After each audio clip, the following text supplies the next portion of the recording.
안녕하세요. 책 읽어주는 남자 배우 전성재입니다. 오늘은 어린 왕자 책을 읽어드리려고 합니다. 즐겁게 들어주시고 행복한 하루하루 그리고 즐거운 인생 사셨으면 좋겠습니다. 어린 왕자, 지은이 생텍쥐베리. 나는 6살 때 원시림에 대해 쓴 체험담이라는 책에서 아주 기막힌 그림을 보았다. 그것은 맹수를 집어삼키고 있는 보아뱀 그림이었다. 그 책에는 이렇게 쓰여 있었다. 보아뱀은 먹이를 씹지 않고 통째로 집어삼켜버린다. 그리고 나서 그 먹이가 다 소화될 때까지 6달 동안 꼼짝도 않고 잠을 잔다.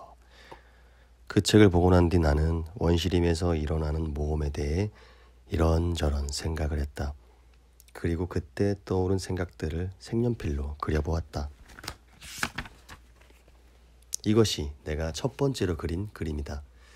나는 작품을 어른들에게 보여주면서 물었다. 이 그림이 무섭지 않나요? 그러자 어른들은 오히려 이상하다는 표정으로 대답했다. 모자가 왜 무섭니? 나는 모자를 그린 것이 아니었다. 그것은 코끼리를 소화시키고 있는 보아뱀이었다. 나는 다시 보아뱀의 속에 무엇이 있는지 그려주었다. 어른들은 그제야 내 그림을 이해했다. 이것이 내가 두 번째로 그린 그림이다. 어른들은 내 그림을 보고 대뜸 이렇게 충고했다. 속이 보였다 안 보였다 하는 보아뱀 그림은 집어치우고 차라리 지리나 역사, 계산, 문법을 공부해라. 그래서 나는 6살에 화가라는 멋진 직업을 포기했다. 첫 번째와 두 번째 그림에 대한 사람들의 반응이 형편없어서 그림을 계속 그릴 의욕이 생기지 않았기 때문이다. 어른들은 혼자서는 아무것도 이해하지 못해서 시시콜콜 설명해 주어야 한다. 하지만 어린아이로서는 그 일이 여간 힘들고 피곤한 것이 아니다. 그림 그리기를 포기한 나는 다른 직업을 선택하기로 했다. 그러다가 비행기 조종하는 법을 배웠다. 비행기 조종사가 된 뒤로 나는 많은 곳을 날아다녔다. 세계 여기저기 안 가본 데가 없을 정도였다. 비행기를 조종하는데 지리 공부가 많은 도움이 되었다. 그래서 처음 가보고도 중국인지 애리조나인지 단번에 구분할 수 있었다. 밤에 길을 잃었을 때도 지리를 공부해 둔 것이 큰 쓸모가 있었다. 나는 살아오는 동안 자기 일에 성실한 사람들을 꽤 많이 만났다. 또 오랫동안 어른들과 살면서 그들을 아주 가까이에서 보아왔다. 그렇지만 그것으로 어른에 대한 내 생각이 달라지지는 않았다. 나는 늘 내가 그린 첫 번째 그림을 가지고 다녔다. 그러다가 좀 똑똑해 보이는 사람을 만나면 그 그림을 보여주면서 시험해 보았다. 나는 그 사람이 정말 내 그림을 잘 이해하는지 알고 싶었던 것이다. 그러나 그때마다 사람들의 대답은 한결같았다. 이건 모자잖아.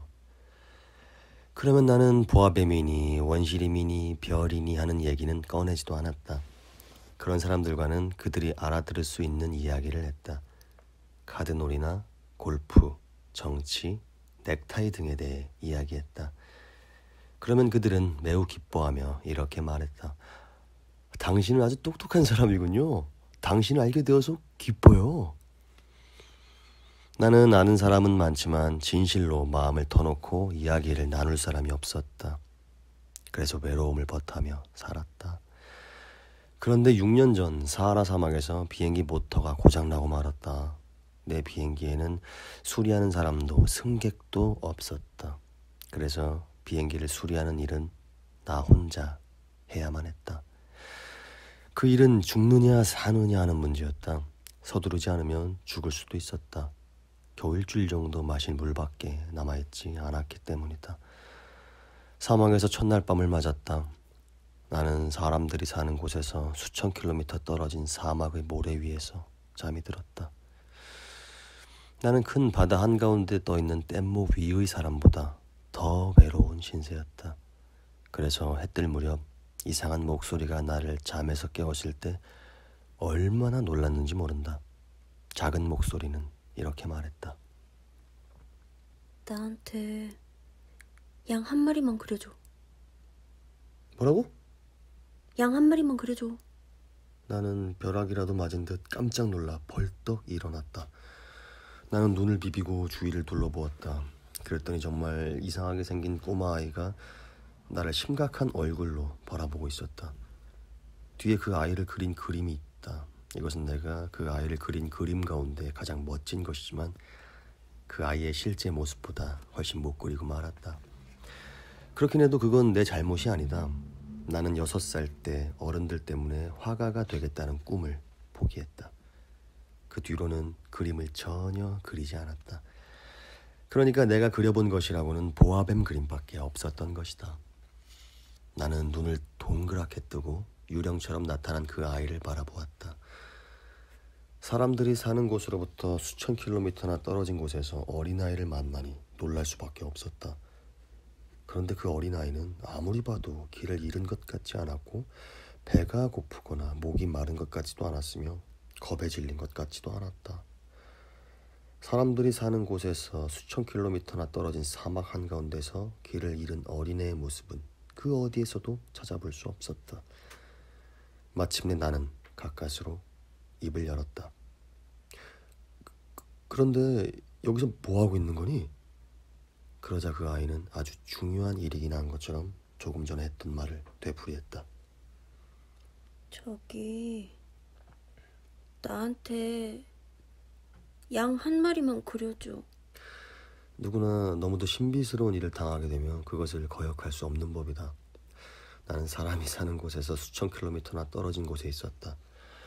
그래서 언제 죽을지도 모르는 상황이었다. 그런 내가 양이나 그리고 있다는 것은 너무나 터무니없는 일이었다. 하지만 나는 신기한 아이에 이끌려 주머니에서 종이 한 장과 만년필을 꺼냈다. 막상 그림을 그리려고 하자 내가 공부한 것이라고는 지리나 역사, 계산, 문법밖에 없다는 생각이 들었다. 난 그림을 그릴 줄 몰라. 나는 그 아이에게 좀 언짢은 기색으로 말했다. 괜찮아. 양 한 마리만 그려줘. 아이는 내 말에 상관하지 않고 다시 졸랐다. 나는 어떻게 해야 할지 알 수가 없었다. 한 번도 양을 그려본 적이 없었기 때문이다. 그래서 나는 그릴 줄 아는 그림 2개 중 하나를 그려주었다. 그것은 속이 보이지 않는 보아뱀 그림이었다. 그러자 아이는 이렇게 말했다. 아니야, 안 돼. 보아뱀이 삼킨 코끼리 그리면 안 돼. 보아뱀은 너무 위험하고 코끼리는 너무 거추장스럽단 말이야.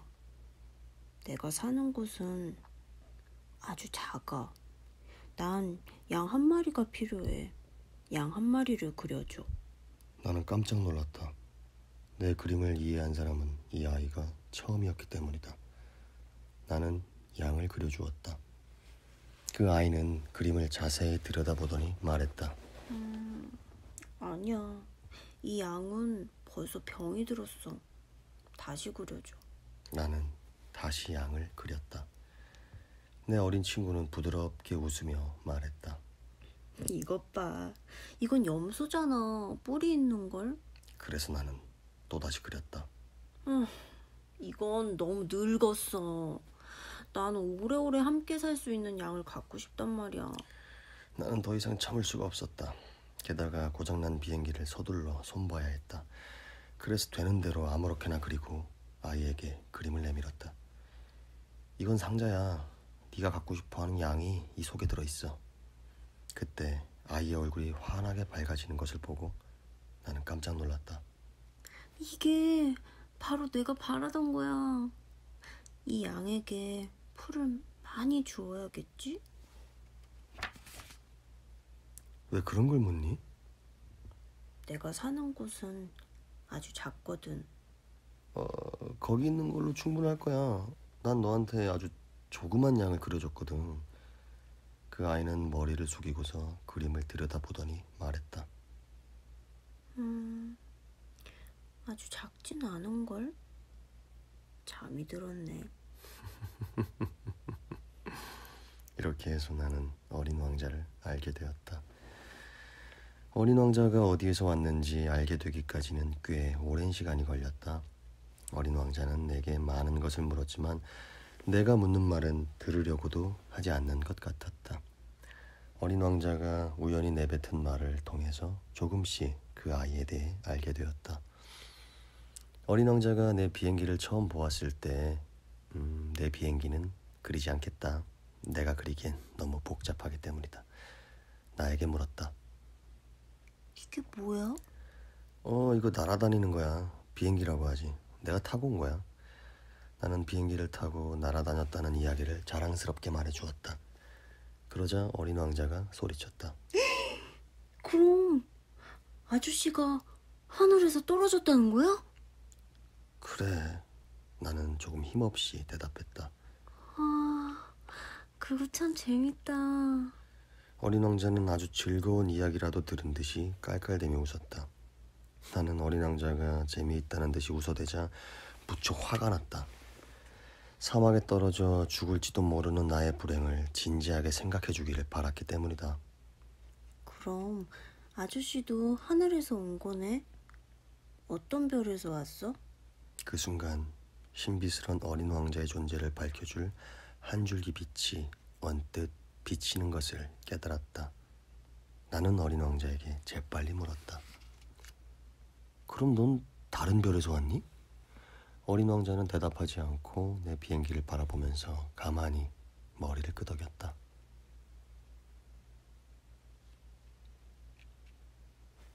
하긴 저걸 타고서는 아주 멀리에서 오지 못했겠네. 어린 왕자는 한참 동안 깊은 생각에 잠겼다. 그리고 나서는 주머니에서 양 그림을 꺼내 들고 보물인 양 열심히 들여다보았다. 나는 어린 왕자가 슬쩍 내비친 다른 별이라는 알듯 말듯한 이야기가 여간 궁금한 것이 아니었다. 그래서 어린 왕자에 대해 좀 더 알아내려고 애를 썼다. 꼬마야, 넌 어디서 왔니? 네가 사는 곳은 어디에 있니? 내가 그려준 양을 어디로 데려갈 거니?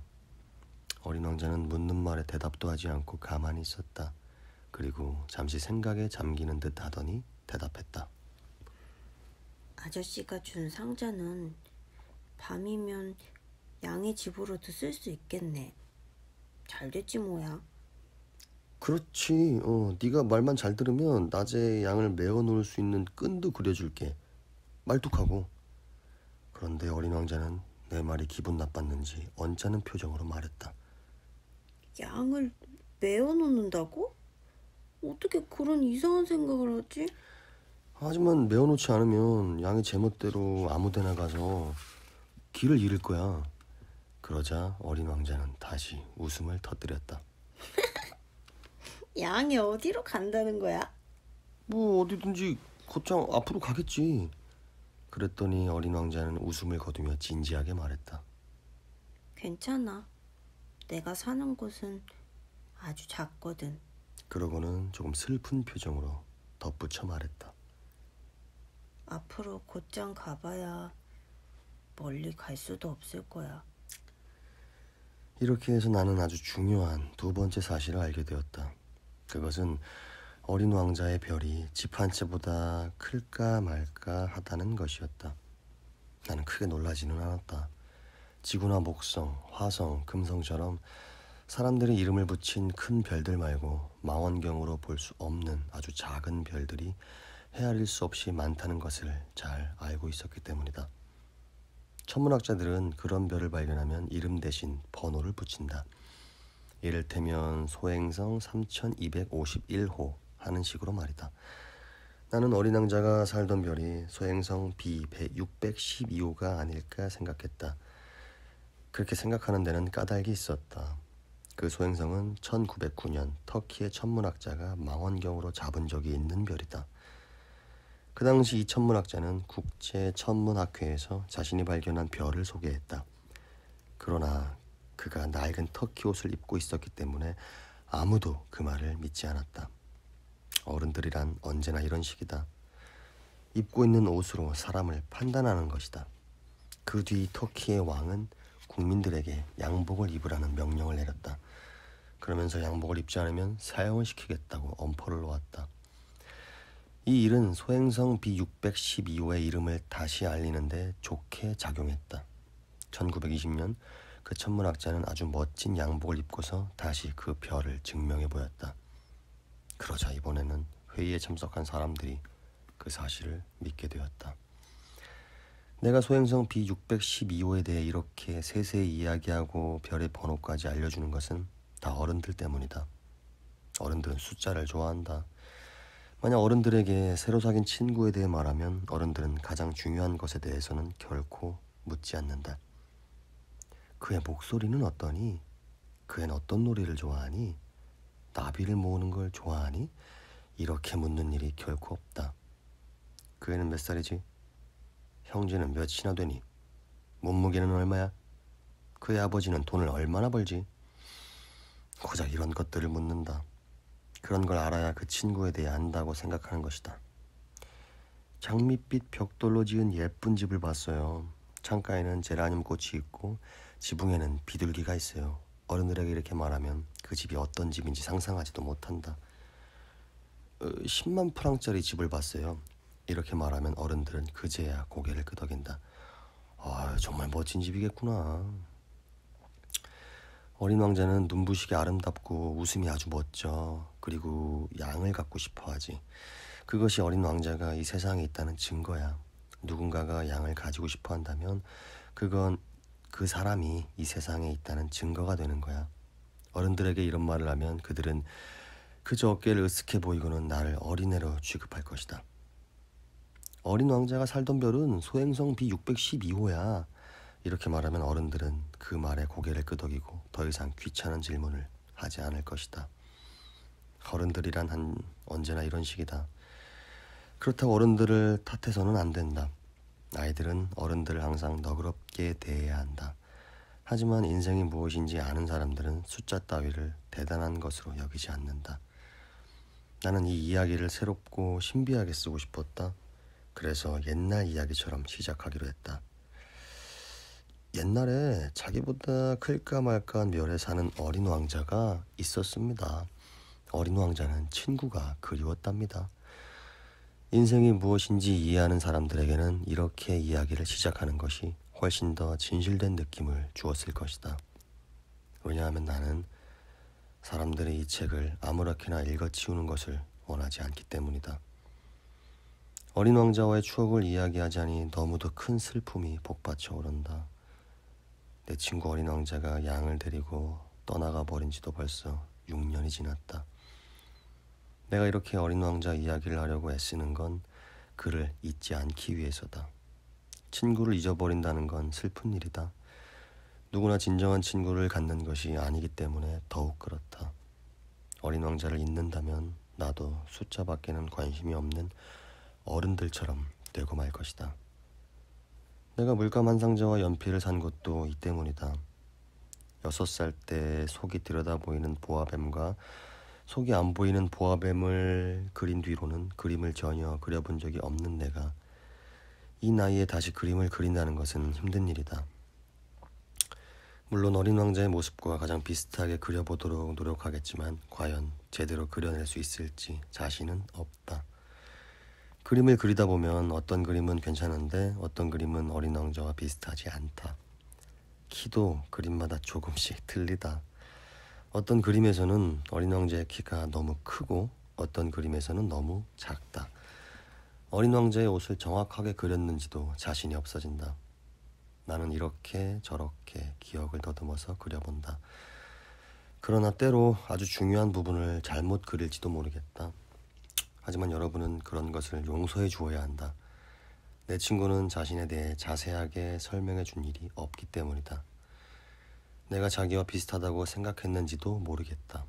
그러나 나는 어린 왕자와 달리 어린 아이가 아니다. 나는 상자 안에 있는 양을 꿰뚫어 볼 수가 없었다.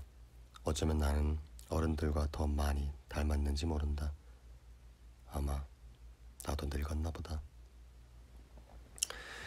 나는 사막에서 지내는 동안 어린 왕자가 살던 별과 그곳을 떠나온 이유를 조금씩 알게 되었다. 어린 왕자가 어떤 생각을 하다가 우연히 한 말을 통해 아주 서서히 알게 된 것이었다. 사흘째 되던 날도 우연치 않게 바오밥 나무를 둘러싼 이야기를 알게 되었다. 바오밥 나무 이야기를 알게 된 것도 양의 덕택이었다. 어린 왕자가 갑자기 의심스러운 표정으로 내게 물었다. 양이 작은 나무를 먹는다는 게 정말이야? 그래, 맞아. 그럼 됐네. 나는 양이 작은 나무를 먹는 것이 왜 그렇게 중요한지 알 수 없었다. 어린 왕자는 덧붙여 말했다. 그럼 양은 바오밥 나무도 먹겠네? 바오밥 나무는 작은 나무가 아니라 교회만큼 큰 나무야.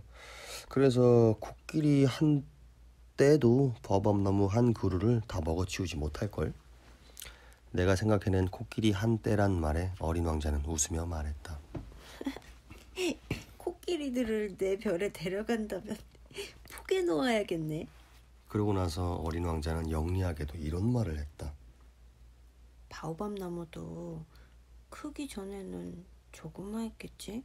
물론이지. 그런데 왜 양이 어린 바오밥 나무를 먹었으면 하는 거야?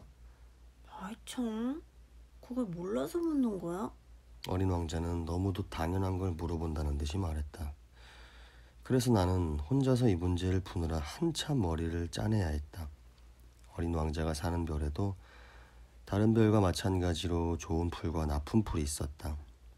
하지만 이 풀들의 씨앗은 눈에 보이지 않는다. 그것들은 땅속 보이지 않는 곳에 잠들어 있다.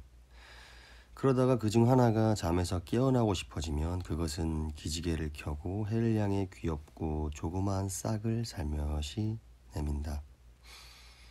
그것이 무나 장미의 싹이라면 마음대로 자라도록 내버려 두어도 된다. 하지만 나쁜 식물의 싹이면 눈에 띄는 대로 뽑아버려야 한다. 그런데 어린 왕자의 별에는 무서운 씨앗이 있었다. 그것은 바오밥 나무의 씨앗이었다. 그 별의 땅 속에는 바오밥 나무 씨앗이 무척이나 많았다. 바오밥 나무는 조금만 늦게 손을 쓰면 영영 없앨 수 없다. 그러면 바오밥 나무가 별 전체를 차지하고 뿌리를 내리면서 별에 구멍을 내게 된다. 별은 작은데 바오밥 나무가 많으면 별은 마침내 조각조각 갈라지고 마는 것이다. 한참 뒤에 어린 왕자가 내게 말했다. 그건 하나의 규칙이야. 아침에 세수를 하고 나면 정성스레 별을 가꿔줘야 해. 바오밥 나무가 조그마할 때는 장미와 비슷해서 함부로 뽑아버릴 수가 없어. 그래서 어느 정도 자라서 장미와 구별할 수 있을 정도가 되면 꾸준히 신경 써서 바오밥 나무를 뽑아줘야 해. 아주 귀찮긴 하지만 어려운 일은 아니야. 그러던 어느 날 어린 왕자는 지구의 어린 아이들이 자기가 말하고자 하는 사실을 잘 이해할 수 있도록 그림을 하나 그려보라고 했다. 그 아이들이 언젠가 여행을 할 때 이게 큰 도움이 될 거야. 할 일을 뒤로 미루는 것이 때로는 별 지장이 없을 때도 있지만 바오밥 나무의 경우에는 그랬다간 영락없이 큰일을 당하게 돼. 난 게으름뱅이가 살고 있는 어떤 별을 알고 있는데 그 게으름뱅이는 바오밥 나무 새 그루를 그냥 내버려 두었다가 그래서 나는 어린 왕자가 알려주는 대로 게으름뱅이가 사는 별을 그렸다. 나는 남을 가르치듯이 말하는 것을 좋아하지 않는다. 하지만 이것은 알려주고 싶다. 왜냐하면 바오밥 나무가 얼마나 위험한지 사람들은 잘 모르고 있고 또 소행성에서 길을 잃은 사람이 겪게 될 위험이 너무도 크기 때문이다. 그래서 나는 소행성으로 가게 되는 사람들이 있다면 이렇게 말하고 싶다. 여러분, 바오밥 나무를 조심하세요. 나는 그동안 바오밥 나무가 얼마나 위험한지 잘 몰랐다. 그래서 이 그림을 더욱더 정성껏 그렸다.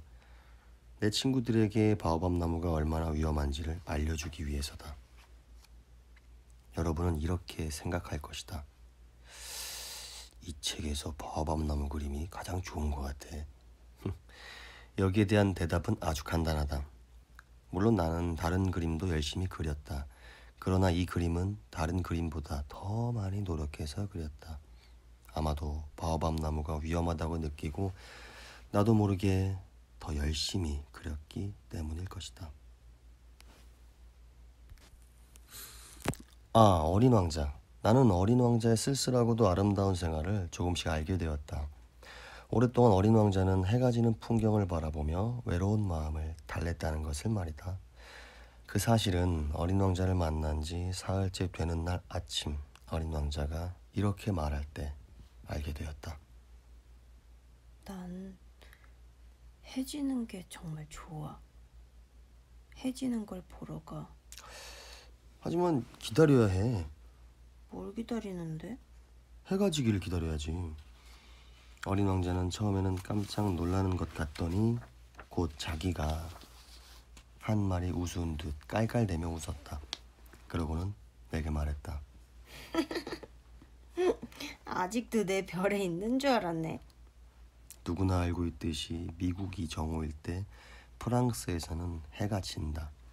한낮인 미국에 있는데 당장 해가 지는 광경을 보고 싶다면 단숨에 프랑스로 가면 된다.